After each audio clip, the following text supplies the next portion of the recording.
You know, and you're like, you feel like you can't catch up. You're like, oh my God. Yeah, and the whole week is like that. And you're like, oh my God. Yeah, I woke up at 4 a.m.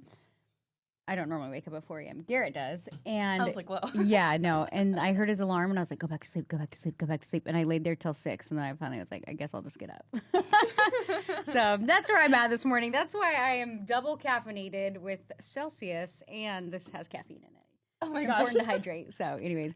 Okay, hello and welcome to another episode of the Big Money Stylist Podcast. I'm Danielle. I created a hair extension method called Natural Beaded Rows 12 years ago. Time flies. Like, I feel like I just started a business 2 years ago, but at the same time, I feel like it's been a decade at the same time. So it's just crazy. So I have actually one of my licensed artists here inside of the podcast studio, Liz. Liz, what's your last name again? My blank. I just totally blanked. Lefkin. Lefkin? Lefkin. Okay. I'm the worst with names, and I'm like one of those people, like, I almost freeze. Like, I could be like, somebody who be like, what's your daughter's name? And I'd be like, I don't know. I forgot all of their names. Or like, I'll be like, Ruby, Bailey, Dory. And they're like, Dory's the dog, Mom. And I'm like, oh my God. Like, I suck at names. I've got too much always going on in my mind. But, you know. You're like, I got a name. I got a name. We're good. So Liz, what's your Instagram handle? My Instagram handle is Style Me Liz. Style Me Liz. And why did you name it Style Me Liz? So in beauty school, Instagram was just becoming a big thing in our industry. And I had an instructor who told us to open an Instagram account. And I was like, this thing is not going to catch on, but I'm just going to start this. And I noticed a lot of people had hair buy, and I wanted to kind of stand out a little bit. So that's why it's Style Me Liz. Style Me Liz. I like it. Before I started my Natural Beaded Rows page, I just had DKW styling, and I would post both. I was the same way. I was like, yeah, whatever. This isn't going to take off. And I actually started my brand doing YouTube, and then Instagram came around, and I was like, okay, whatever, I'll do it. And I used to, I love fashion. So when I started my brand, I was kind of being an influencer, which in a way I influence hand-tied hair, right? But I would post fashion and hair on the same page. And then I was like, I got to separate these two. So now I have 9 Instagram handles. Just kidding. I have, let's see, how many do I have? I think I have 5 for reals, but it's okay. It works. Do you have another Instagram, or do you just have that one? I just have that one. I had a personal account, and then I wasn't posting on it, and I started, I was sharing my stuff on my hair page anyway, so I actually deleted it. Oh, nice. So tell me, I know you are located in Orange County. I actually didn't know you were that close. I knew you were in California, but I was like, oh, she's in Orange County? I had no idea. Yeah. Where's your salon? So my salon's in Costa Mesa. Oh, okay. It's right on the border of Newport, Costa Mesa, off of 17th Street, and it's called Sage on 17th. Oh, okay. Are you a booth renter? Do you have is it a suite? What is it? I'm a booth renter. Oh, cool. And I'm in a salon where they do primarily one method, so I'm the only NBR artist. Nice. What do they offer there? They offer IBE. Oh, okay. The competitor. Ooh. I know. I did not know that going in, but it's been a good salon. Yeah. What hair do they use?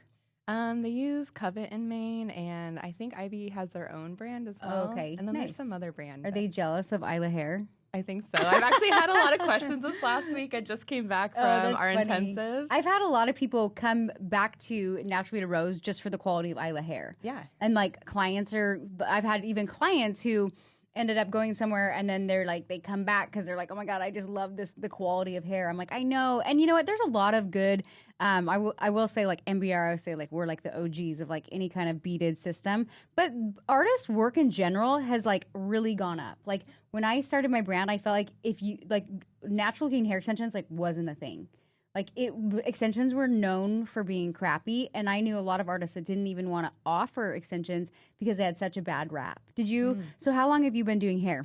I've been doing hair. It will be 10 years this year. Oh, nice. Can't believe that time went by. Just like you said, you're with your brand. I'm like, whoa, I feel like I just started. Yeah, that's funny because I started my brand right when Instagram was going out, started. So that makes sense. So you've been doing hair for 10 years. When did you start to get into hair extensions? So I have always had an interest in hair extensions. It's something that I've always wanted to offer to my guests. And I had offered it at a salon that I was at prior to, but I was a stylist who was only doing haircuts. So I was doing the application of the hair extensions, but there would be a colorist doing the color. I would do the haircut and then the extensions. And I just wanted something that was my art. I can put my name on it and say I did all of that. So did you go to school for color and everything, or just cutting? I went to school for both color and cutting, but it was a Sassoon connected school in Garden Grove, and I loved it. However, I didn't feel confident in color, so I decided to just stick Focus with on haircutting. cuts. Yeah.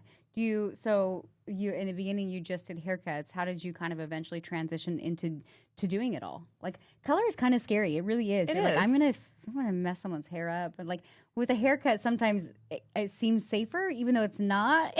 You can still, I've messed up a lot of haircuts in my life. But You're like, I could just hide that little part and curl it. It's fine. Literally. But so how did you kind of decide to transition into color? Was it just like, hey, I'm going to take this on, or did you go to more like color courses? How did that transition?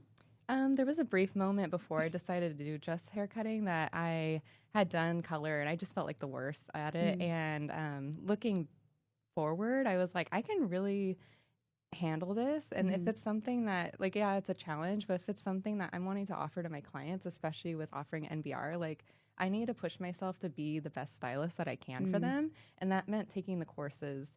I went to tons of color classes. I really focused on the color courses that we have here in the academy as well. And that's kind of what pushed me into just embracing it. Yeah. So do you, with your clients now, do you do everything? You do like installation, color, everything, right? I do everything. Yeah. Oh, nice. And are you, I'm assuming because you're a licensed artist, what percentage of your business is NBR hair extensions? I would say right now like 10%. Okay. So you got some room to grow. I do have a lot of room to grow, but I would say like 90% of that is mostly color. Oh, good. Yeah. So it's kind of like getting those colors and transitioning them into more hair extension clients. Yeah. It's interesting because my salon is only color and hair extensions. It's actually fairly difficult to build 100% extension clients. That's what like a lot of people don't understand in our industry. It's like you have people that say, "Oh, I'm an extension specialist," but like to me, an extension specialist, like you've got to like have a pretty full book of business of like extensions, and it's hard to build that up. 100%. Yeah. So okay, so you've been doing hair for 10 years. When did you find the academy, or when did you find NBR Education? I found NBR probably 6 or 7 years ago, Oh, okay. and I was kind of talked out of it. Really? Yeah, and I wish I hadn't because I spent that 6 years struggling. And then I found it again through one of an assistant that we had.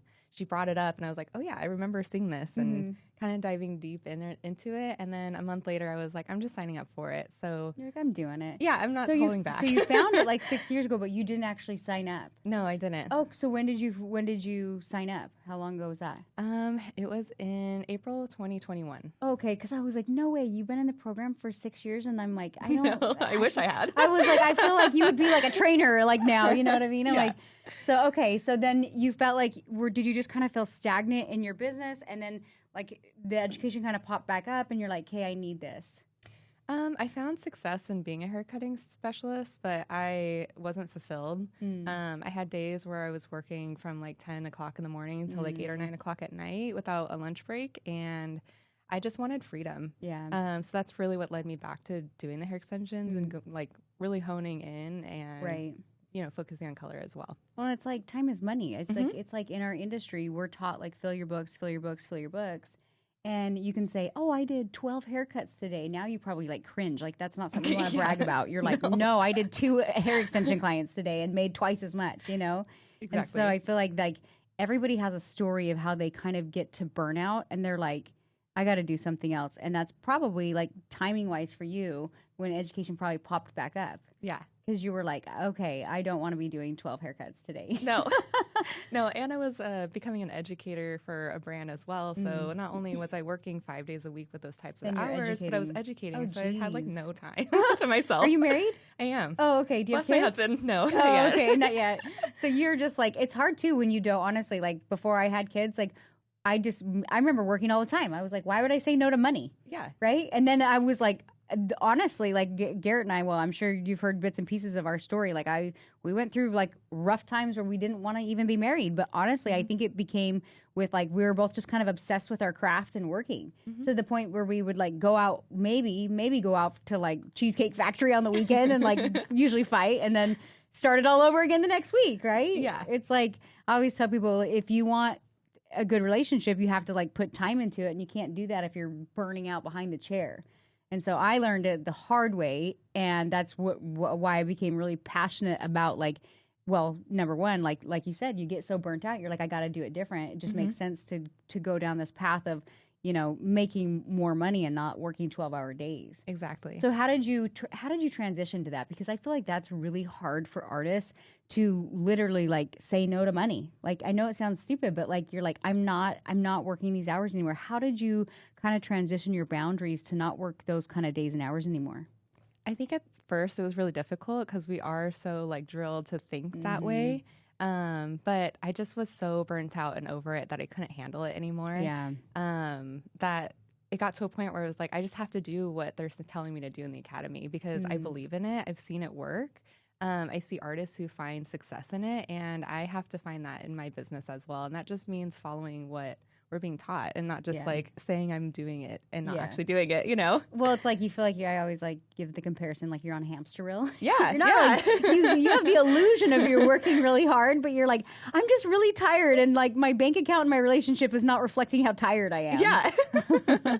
So yeah, I know it's crazy. I think a lot of artists inside the academy have like unfortunately hit that burnout phase.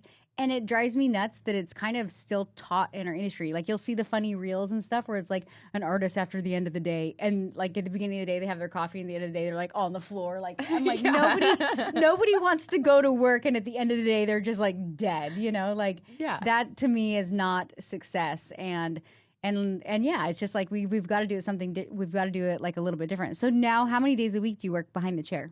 I'm working on 3 to 4 days. Nice. And I'm cutting out my Saturdays. I have 2 more Saturdays that I'm working. It's so exciting. Nice. It's hard to cut out Saturdays. It's like, because I feel like that's when a lot of people want to come in, but it's like, again, it goes back to like, you feel like you're saying no to money, but. I mean, I looked at the numbers and it told me it was like my least profitable day. So why really? Work it? Yeah. You know? See, that's great.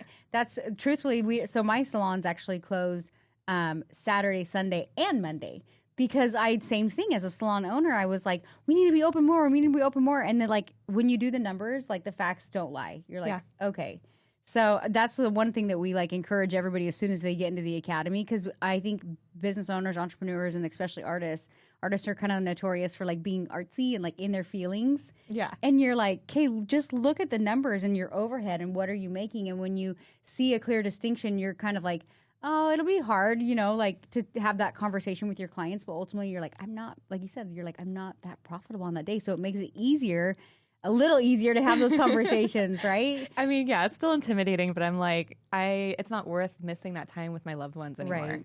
How have you, when you've had to cut out, certain like haircuts, for example, how did you have that conversation with your clients? Were you just like, hey, I'm not going to, do you still take haircuts at all, or just colors and extensions? I take a few haircuts, but I've raised their prices since I started the academy, so it's worth my time doing it.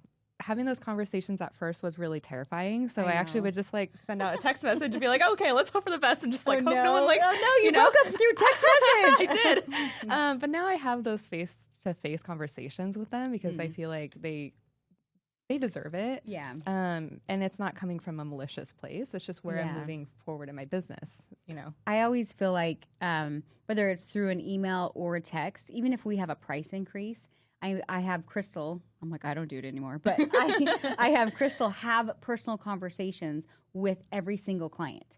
So we might send out an email, but we literally will we'll even say like, please schedule a call if you have any questions, because I think it's you can't interpret tone a lot of times with a text or an email. And so I like you said, like especially good clients that have been clients for a while, I think they deserve that respect of like, hey, like I've always done it in person. I never did it through text. I literally remember one time I tripled my color price. This is when I used to do color and extensions. Oh my gosh. I was like, oh, this is going to be a sweaty conversation. I remember like walking up to, the front desk area and I'm like, so I made a price increase and I'm going to honor your current price now. But however, next time I actually had a significant price increase. And they're like, oh, what is it? And I tell them, they're like, wow, that's I'm like, I completely understand if you don't want to rebook or if you want to think about it. I'm like, but I'm focusing on hair extensions. And this is what I had to raise my price to make, the same as I would doing hair extensions. And most of the clients were like, I understand. And I was like, honestly, you don't have to rebook. And like some of them were like, yeah, I can't afford you. I was like, no worries, have a great life, you know, like, but it still never makes the conversation like easier. You know what I mean? I was still very sweaty, but like when I got done, I felt very powerful. 100%. Like I was like, okay, like it just, now I can have these conversations and it's like not a big deal. My energy's not weird. I'm like, it's business. It is what it is. Yeah. You know? Carlos would always say, your clients are a business transaction, you know, Carlos. Yeah. And I was like, dude, that sounds so cold. Like they're more than that, you know, but at the same time, if you can't make executive decisions based off of like the facts, then you're going to burn out behind the chair. 100%. So you've been doing hair for 10 years. You currently are in Orange County. No kids. You want kids? Who's in the radar? At some point, yeah. At some point? How long have you guys been married? We've been married for 5 years nice. next month. Oh, so how old are you? You look super young. I'm 30. Oh, see? I was like, I can't. I'm a bad judge anymore. I'm like, I always think I'm 30 and I'm not. And then I remember, You look 30. I remember that. Well, then I like feel young and then I'm like, oh yeah, I have 5 kids. Cool. And then I just turned 40 this year. So it's like, I always joke around with my sister. I'm like, I'm forever 30. Like I'm not moving past that. But now it's made me like a bad judge of like other people. I'm like, how old are you? And they're like 30. I'm like, me too. And they're like, no, you're not. I'm like, damn it. But okay. So the kids maybe in the future. Well, it's good then that you're kind of transitioned to your old patterns from, you know, burning out behind the chair, because then you're going to have a better relationship, like you said, with your husband. And then you bring kids into the mix and you're already like set up for success in a way. 100%. I literally did everything backwards. Like I burnt myself out. My marriage went to shit.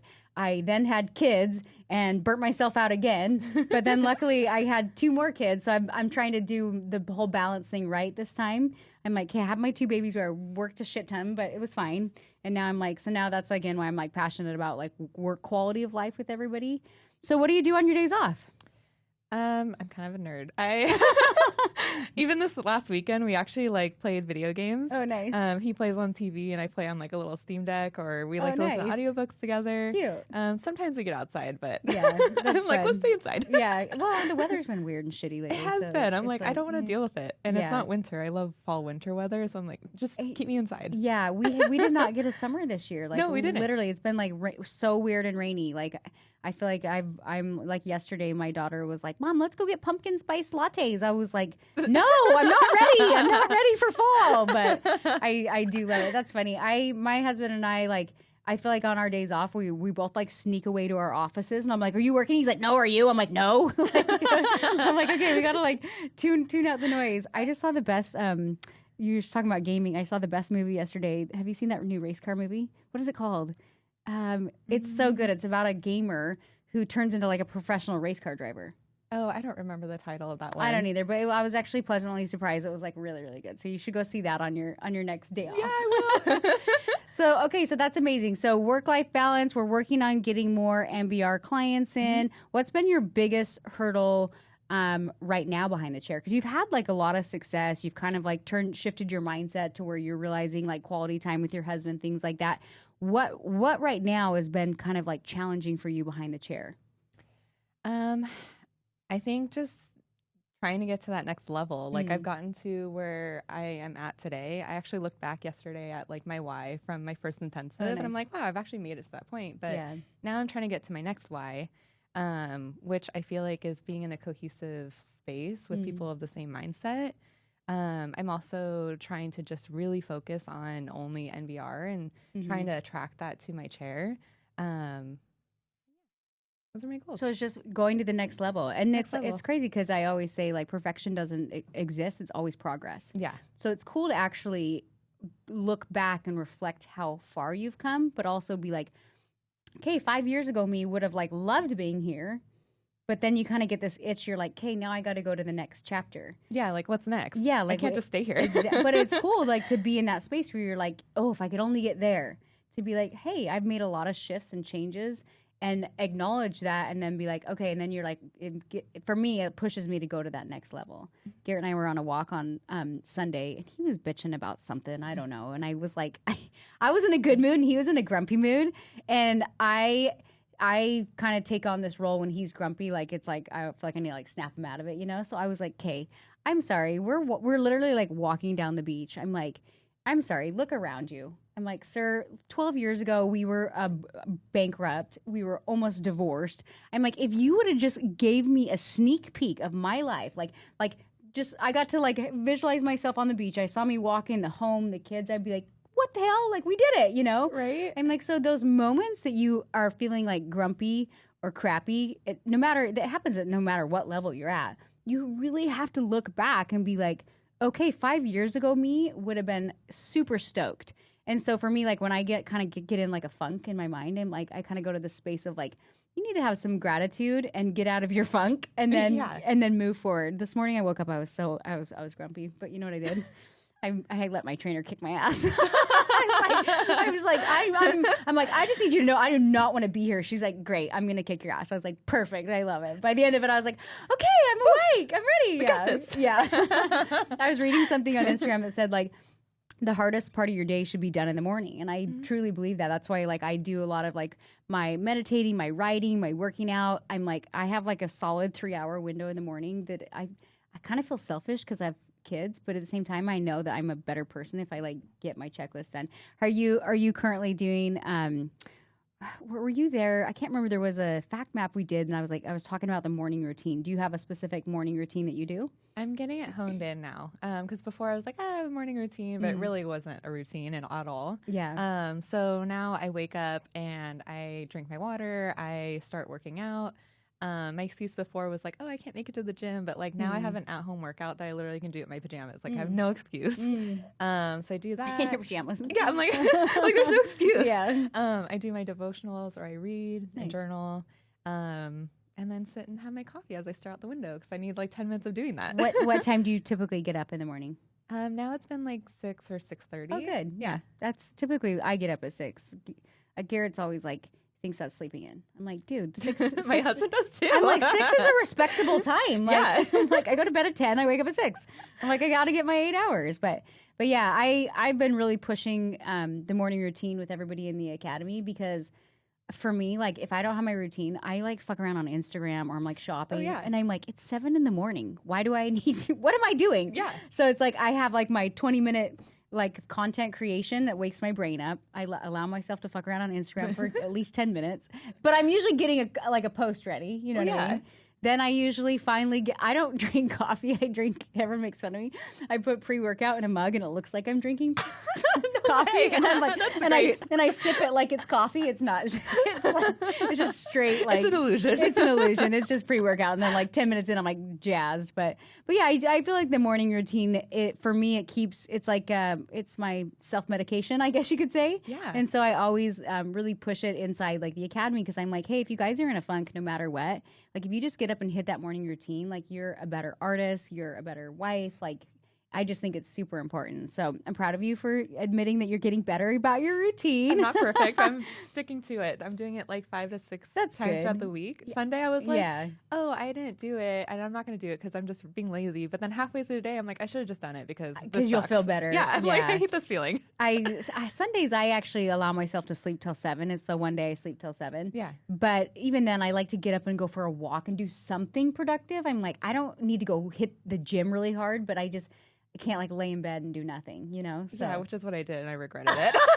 So I should have just got up and gone on a walk like you did. If I do that, literally I'll eat shitty the whole day. Like I'm grumpy though. I'm like, really? I'm like, I just want a pizza in bed right now. Why? Who is she though? Yeah, right? I know. So it's like, I always say like, you'll feel better if you just get up and go. Even if it's like a walk, you know, you're like, okay, I don't need to go hit the gym, but like go for a walk in your jammies. Who cares? Yeah. Well, I loved having you on the podcast today, getting to know you a little bit more.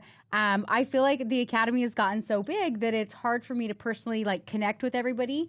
I started doing calls, which I've loved, like getting back into like just coaching, and then we do the council call and things like that. And it's been really fun for me to just hear from artists and hear stories. And so anytime I get the opportunity to have somebody come be on the podcast, I just think it's important that we share our stories to help give other people permission, right? Like 100%. You're like, hey, you don't want to take 12 haircuts today, then stop doing it. You know, like you don't want to work Saturdays anymore, then stop doing it. So I love that you're like kind of sharing that. And I think think that it empowers other artists and gives them permission. So again, check out Liz. Liz, what's your Instagram handle again? Liz by Style me, Liz. I'm like style me hair, Liz by She does hair. Yeah, this is Liz. She does hair. She does NBR. So if you guys want more information about the Academy, it's actually it's about a 9 to 12 month program. It teaches you Natural Beaded Rows, but it also touches base on business, marketing, and sales. And honestly, what I'm passionate about is artists making money, but also not sacrificing their entire life. Like, I want you to actually have balance and be able to like take a bathroom break when you're working or eat some lunch. I know that sounds have weird. Like an actual lunch. Right? Like, not just have a couple bites of air for, for the day. So if you guys want more information about my education, go to nbr.education. NBR.education, super easy to remember, and you can find out more about the Academy. We also have an online program or an online NBR course if you're interested in that too. But every week, tune in to the Big Money Stylist podcast, share it with your friends, and yeah, we'll see you guys. We'll see you guys next Tuesday. Thanks for coming on, Liz. Thank you for having me. All right, bye guys.